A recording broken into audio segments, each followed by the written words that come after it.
Ginagamit niya ang organisasyon, ang ating kapulisan, much more ang isang officer para makapanakot sa isang banyaga at magbigay ng kapalit na magbigay ng pera.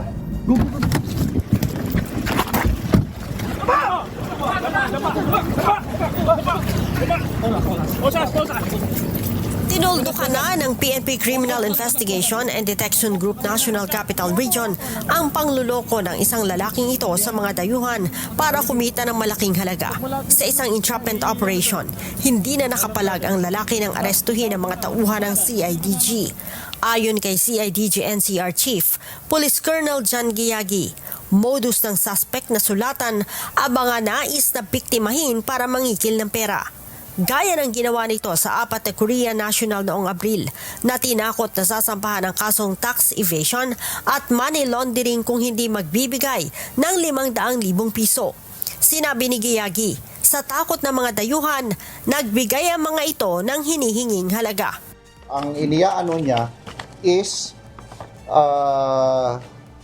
i-clear sila sa kaso na yon kapalit ng pera. I-clear nila, ito nga ito, cleared of the allegations of money laundering and tax evasion. Hindi pa nasiyahan ang suspect. Nitong buwan lamang, muli nitong sinulatan ng 4 na dayuhan para muling humingi ng pera. Kita sa palitan ng text ng suspect at biktima ang panghihingi nito ng panibagong 600,000 piso. Sa pagkakataong ito, nagpanggap naman siya bilang isang police captain Artemio Armada ng Manila Police District.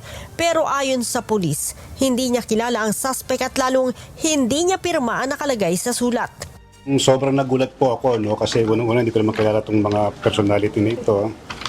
And then nung nakita ko nga ito, parang puro scan yung ginamit nila and then yung pirma hindi po sa akin. And yung number hindi po pa. Aminado naman ang suspect na hindi sila magkakilala ng pulis. Nakita niya lamang daw ito ng isang beses nang tulungan siya sa isang traffic incident. Wala din daw siyang kilalang NBI kaya't pulis ang kanyang ginamit. Sugan. Nagsusugan ka. Online. Ako hindi po ako nagkakasino na yung sa mga hotel. Sa Online casino. Ulit. Casino. Hindi po, baka.